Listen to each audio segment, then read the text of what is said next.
Welcome back to Financial Clarity for Doctors, everyone. I'm Corey Janoff, joined as always by Rachelle van der Zanden. Hey guys. And today we wanted to talk about college savings. I don't think we've covered this topic in depth in a dedicated episode before. And for a lot of you, college savings is a high priority, or at least you want to contribute something to college for your kids and help pay for some of it. So we thought we'd dive into some of the optimal ways to plan for college expenses in the future and ways to go about saving for it. So Rachelle, where do you want to start off? I was thinking we talk about how expensive college is to start. Point. We had a whole episode about how expensive kids are, which it turns out they're really expensive. And that was all about like expenses aside from college.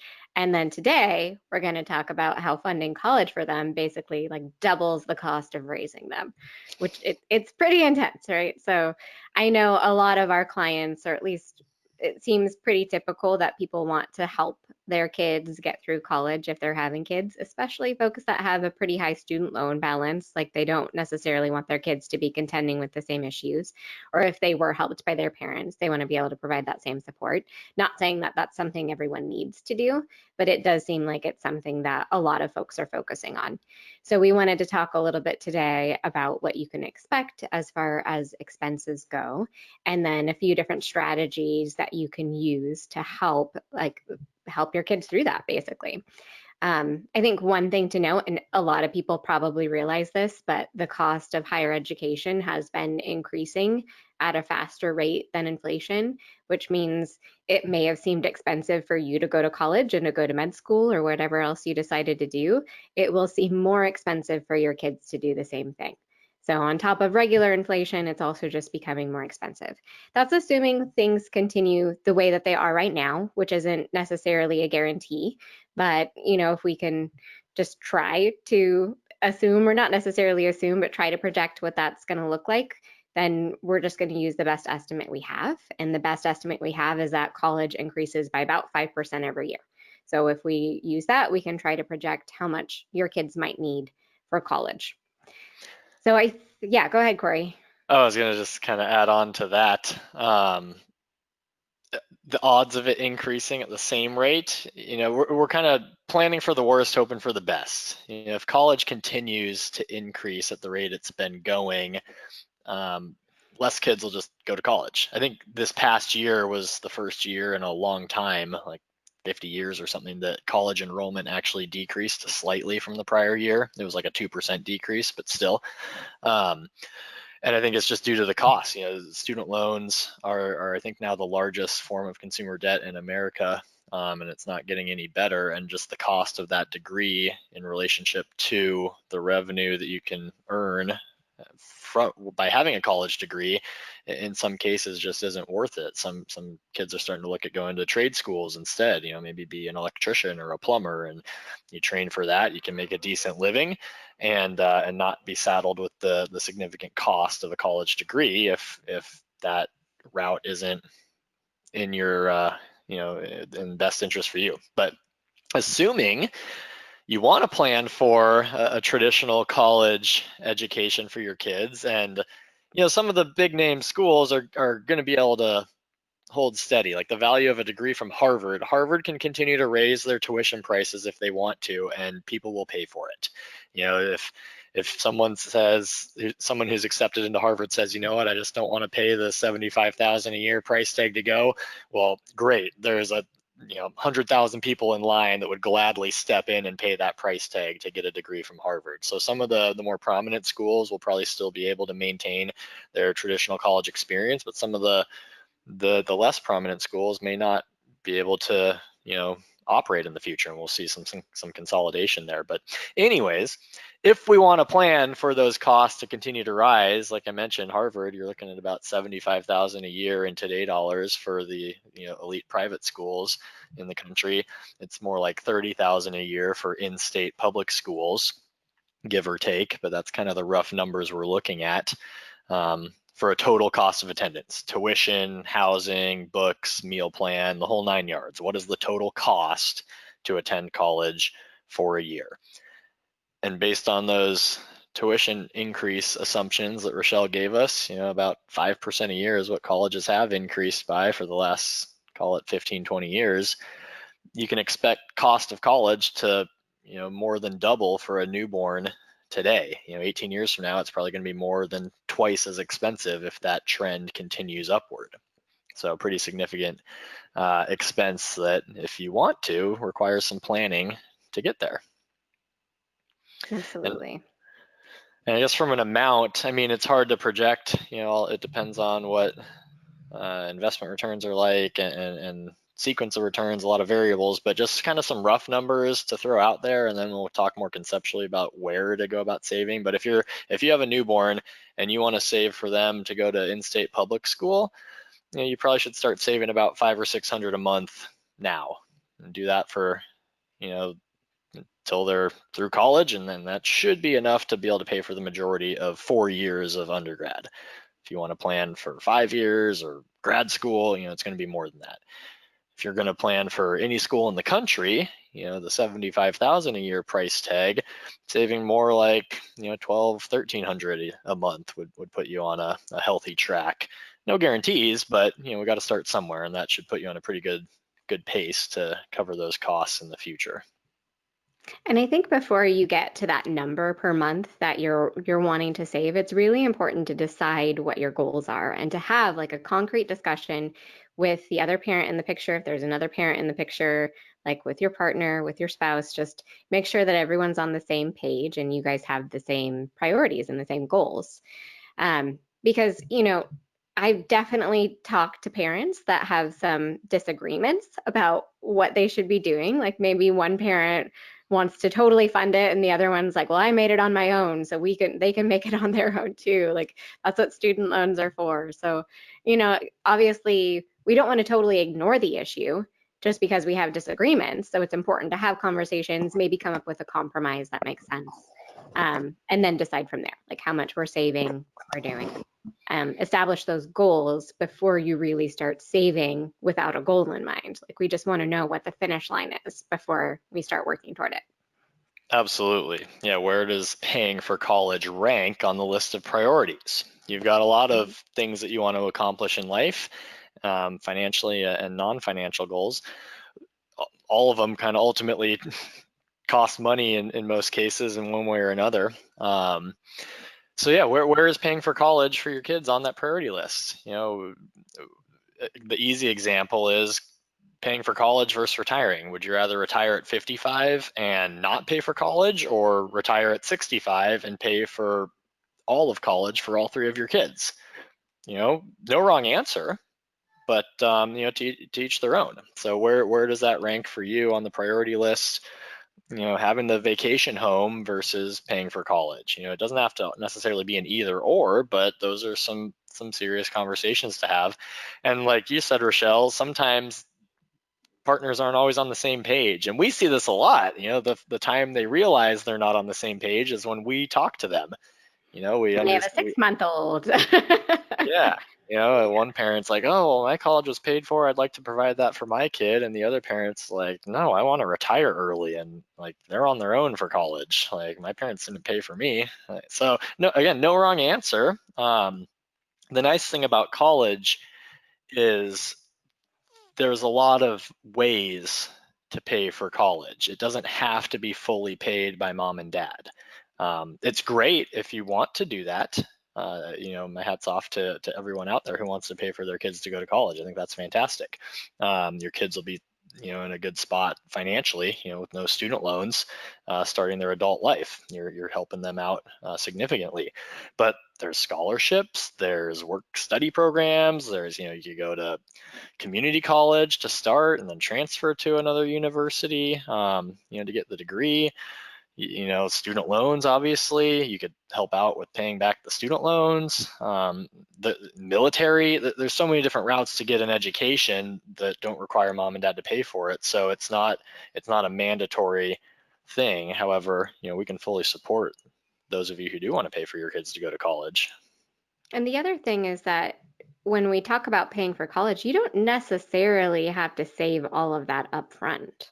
It's not like you don't have to have an account for them with all of the money that they need for college the second they get into college. And most people don't. Like a lot of people like prioritize this, but they don't necessarily have the means to make it happen ahead of time, and maybe they end up paying some of it along the way. So I think there are a couple of different main strategies, like one of them being saving ahead of time, making sure you have college fully funded before they even get there. The other being like you just pay for it out of pocket when you get there. That might be a little hard. But I think most people probably end up doing a combination of the two. And the truth is, like, there are some advantages to doing it one way and some advantages to doing it another way. For example, like if you are saving ahead of time and you're putting that money in some kind of investment account, like hopefully you're able to get some investment returns that can combat that inflation that we're talking about. So hopefully you're saving less overall and paying less overall because you have a little bit of those investment returns. Um, and I think one other cool thing about having like a 529 plan, which we'll get to in a little bit, is that you can encourage other people to chip in too. You know, like when they get to college, it's a little, you could also potentially say, hey, grandma, do you want to chip in for the semester's tuition? But it's also nice to just be like, for birthdays this year, my kids already have a lot of stuff. Maybe if you want to just chip in for college savings, like you can do that too. And there's lots of different ways that you can get other people involved and encourage other people to be involved. I do think that there's also some benefits to paying out of pocket. I mean, obviously, you don't get that return, but you do have a lot more flexibility because at that point, you know what your kids are doing, you know what they're not doing, you know, like how likely are they to finish their 4-year degree? Like there's a lot of things that are less mysterious at that point. And so, you know, paying for it out of pocket, you just take a lot of mystery out of it. And it's a little bit hard to plan ahead of time with a 2-year-old for what they might want to do as you know an 18, 19, 22-year-old.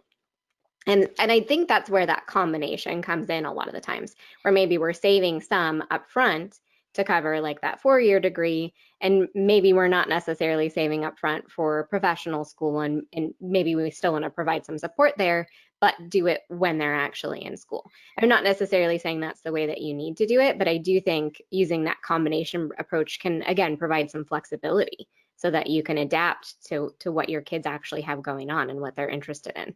Yeah. And obviously the paying out of pocket assumes you have the cash flow and means to do it, Yes, which some of you yes, do. yes, yes.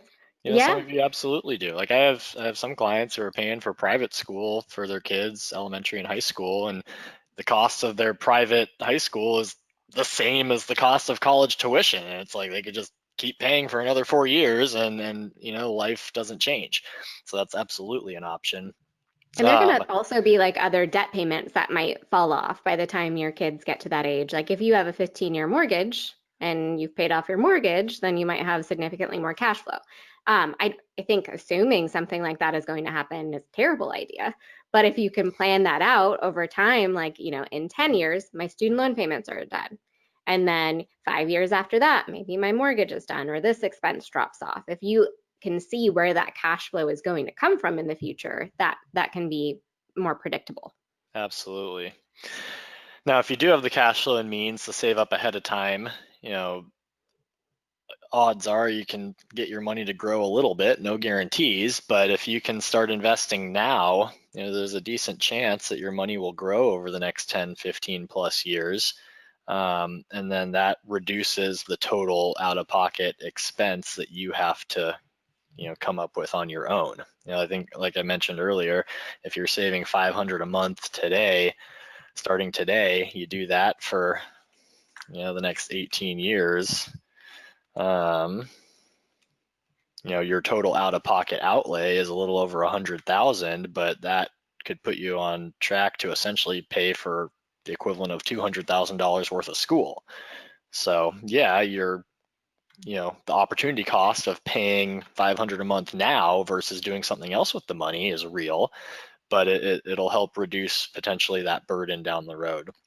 And again, getting back to the goals, you know, like you said, Rachelle, it's hard to plan for what a 2-year-old's going to do for college. It's hard to plan for what a 16-year-old's going to do. Like what teenager knows what they want to do with the rest of their life and how they want to You know, proceed. what 18-year-old knows what they want to do with their life, What honestly. college student? I mean, I think that like I read some stat the other day that only 1 in 5 people with college degrees are actually working in a field that they majored in.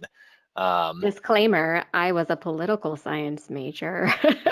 There we go. I guess I'm the anomaly. I majored in finance and I work in finance. So, but yeah, hard. But like figuring out the goals. Do we want to pay for half of in-state public school, all of public school, all of private school, med school, grad? Like, what do we want to pay for? Is I think that most important piece to just get us pointed in the right direction, and then we can start crunching more numbers and figure out how much do we want to devote now to saving ahead of time, how much can we potentially afford when the time comes out of pocket.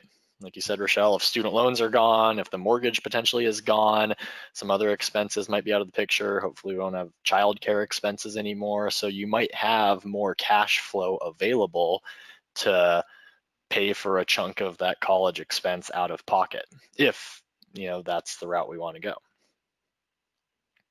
So assuming we want to save and pay for college, what are some of the best options to save up ahead of time? And I think the one that most people think of just right off the bat is the 529 college savings plans because they provide a lot of tax advantages and they're pretty flexible as far as like how much money you can put into them and how much money that you can make and put into them. So even high income earners can use 529 plans. And the biggest advantage with them is that they are almost like a Roth IRA for like college savings, where you put money in from your checking account, you've already paid taxes on it, but then it can grow. Hopefully, ideally, we invest it, it grows. And then on the back end, any money that you take out for qualified educational expenses can be taken out tax free. And qualified educational expenses covers a pretty broad range of expenses. It's tuition, it's room, it's board, it's books, not necessarily a car or health insurance or anything like that, like not the supplemental things that they might need, but a lot of the expenses that they will potentially have can be covered with funds from that 529 account. One really cool thing about 529 accounts is that in specific states, you can also get a state income tax deduction up to a certain dollar amount of any money that you put into a 529 account. And that can potentially apply to like parents or grandparents or other people. So there's a little bit of an extra incentive, and you'd have to check your specific state to see if that even applies to you.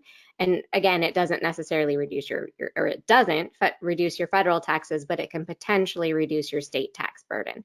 And for high income earners, that can be significant. So that can be another benefit. I think the downside with a 529 plan is that if you put a lot of money in there and then they don't necessarily need all of it for college and you have to take it out for some other reason, you have to pay taxes on the growth plus a 10% penalty tax. So these are really intended to be education savings plans. They're not intended to be used for other purposes.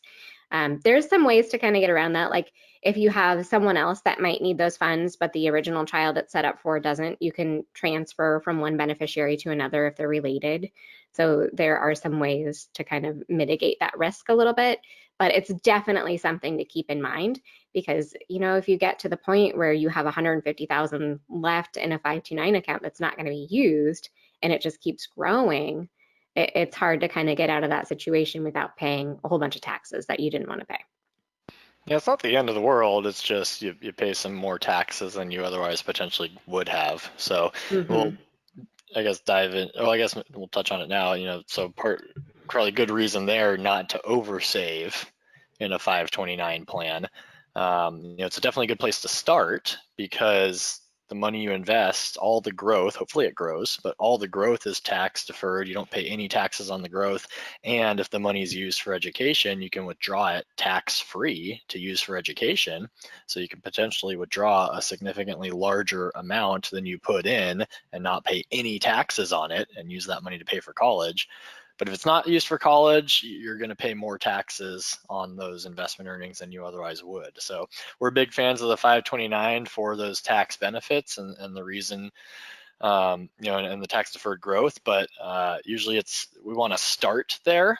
The more time you give your money to grow, the more time it has to grow potentially, and the more benefit you get out of it. But there's a number of different strategies. But once we get a healthy amount in that 529, maybe we slow down on contributing or stop contributing to it altogether, just let it run, and then put additional money that we want to save for higher education into a more flexible account that doesn't penalize you if it's not used for college. So a common Mm-hmm. scenario I'll go through with clients is, client says, we want to pay for our kids to go to any school in the country, public, private, doesn't matter. We want to pay for undergrad no matter where they go. All right, well, let's save enough so that we're on track to cover the private school amount. But once we have the equivalent of public school in state saved up in the 529, we stop adding new money to the 529 and direct additional money into a more flexible account. That way, if our kids just stay in state and go to public school, we've got the public school covered, but the extra money we saved, we can do whatever we want with. It could be a graduation present, buy a car for the kids, a wedding present, or just heck, keep it for ourselves. It's money we saved up that we don't need to spend on our kids. They've cost us enough money already. So a lot of options there. One of the other knocks on 529s that some people point out is, oh, money in a 529, it can reduce the amount of financial aid that your kids are eligible for. But let's be real, your kids aren't going to be eligible for financial aid. Highly unlikely they will qualify for any form of financial aid. Your incomes and assets are just going to be too large. They could get scholarships, merit-based scholarships, absolutely, but it's highly unlikely they'll get any need-based aid. So I wouldn't really worry too much about that one. With scholarships, that's one good thing to note is that, like, if your child does get a scholarship, you can take money like that covers that out of the 529 plan. You do have to pay taxes on the growth, but you don't have to pay the penalty tax, which is really nice. So they do give you a little bit of flexibility there. One other thing that we did forget to mention, Corey, is that you can potentially use the funds in a 529 account for private, like primary or secondary school. It's only up to $10,000 per year. But I think that's kind of not really the point of a 529 plan, because the goal is to put money in there and let it grow, let your investments kind of do a little work for you.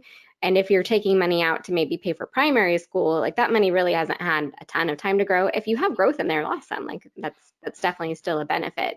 But the longer that money has to grow inside that account, the better. So if you can leave it invested and probably use it for college savings, it's probably a better use for that money. Yeah, I guess if you have a young child and you're planning to send them to private school for high school, you could plan ahead and Potentially. use up to 10,000 a year under current regulations for that. And I guess, if you're in a state, so again, going back to the tax deduction piece, every state is different. Not all states offer a tax incentive, but some do. Some it's limited. Like in Oregon, you can get a maximum credit of $300.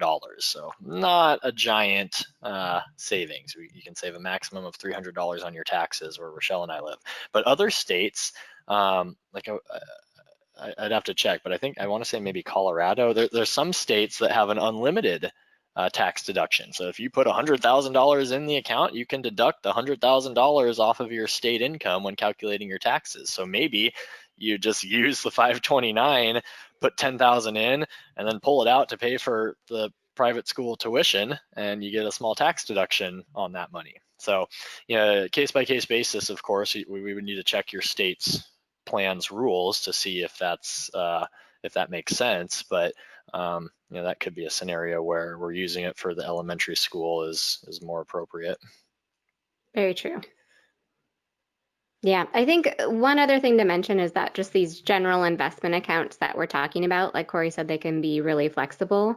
The reason that we don't necessarily use those for everything is because they're all subject to capital gains taxes. So that's, in the 529 plan, that's what we avoid. In a general investment account, whether it's set up in your name or your kid's name, like if you have realized gains of that account, you end up paying taxes on the gain, which is good. I mean, it means you made money. Like you're not going to pay taxes if you didn't make money, which I like to kind of beat into people a little bit, because don't feel too sorry for yourself.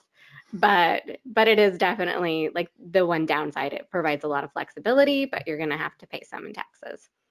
Correct. I guess the other account that probably isn't even applicable to you guys because there's income limits on it. But the Coverdell Education Savings Accounts, ESAs, again, most of you guys are going to be over the income threshold, and you can only put $2,000 a year into them. So it's unlikely that one will be applicable for you guys at all. So it's basically 529s, and then the more flexible brokerage account are probably going to be your best bet. Perfect. Apologize, working from home, and we've got a breaking and entering here in my office. I love it. You can probably hear the kids in the background. When we're recording this, our state just got put under a new lockdown. I think a lot of places are similar, but we're not allowed to go into our office. We're not allowed to gather with family members. You can't have more than 6 people in a room at a time, no more than 2 households. So I guess technically Thanksgiving is banned. We're recording this the week before Thanksgiving. Not sure how they're going to enforce that, but yeah, Rachelle and I are back recording from home. So if the audio is a little different than what you've grown accustomed to hearing, we don't have our fancy studio equipment anymore. Yeah, it gives us some real life color, right? Yes, and we both have young kids, so there's a good chance you'll hear some young kids breaking into our conversations from time to time. Yeah, and I guess, I mean, that kind of brings another layer to it. Like, we're talking about college savings right now because we know you guys are thinking about it. We're thinking about it too. Like there are things that we are doing and planning, and a lot of this is just exactly what we're thinking about at the same time. So I think, again, most important thing is probably to just establish your goals, figure out how much you want to contribute, make sure you agree with your partner, or just, some people I think just do it. Like I set up a 529. I didn't really talk to my partner about it. Not encouraging that. It does happen. But yeah, I don't know. What else, Corey? What are you thinking? Yeah, I think just the goals is super important. How much do we want to pay for? And then planning ahead, like the conversation's always the same. It seems like the theme is always the same with all of our episodes here. Case by case, really depends on the individual. What are your goals? What do you want to do? How important is college to you? Do you want to pay for your kids to go to med school as well? And then where does that rank on the priority list compared to your other goals? The vacation home, the international traveling, do you want to pay for the kids' weddings as well as college? Or, either or, do we want to help our kids with a future home down payment? Like how much assistance do we want to give to our kids in the future? And then, what are we willing to sacrifice in order to make that happen? Yeah, I've talked to clients who say I'm content working into my 70s if it means I can pay for my kids to go to college, provide for them, pay for their weddings, and help them with a down payment on a house and get them set up for the rest of their life so that they're on a good track with no debt. And and that's great. That's fantastic if that's a goal of yours. Let's make it happen. But it definitely requires a little bit of planning ahead of time if we have some significant goals like that. So I think that probably about covers college savings. If you guys have additional questions, want to talk to us more about it, feel free to shoot us an email, reach out on social media. We're here to help. As always, thanks for listening. Thank you. You are listening to the Financial Clarity for Doctors podcast by Finity Group LLC, where we discuss the pertinent financial planning topics facing physicians and other medical professionals. Discussions in this show should not be construed as specific recommendations or investment advice. Always consult with your investment professional before making important investment decisions. Securities offered through Cambridge Investment Research Inc., a registered broker-dealer, member FINRA SIPC. And now, here are your hosts, Rachelle Vanderzanden and Corey Janoff.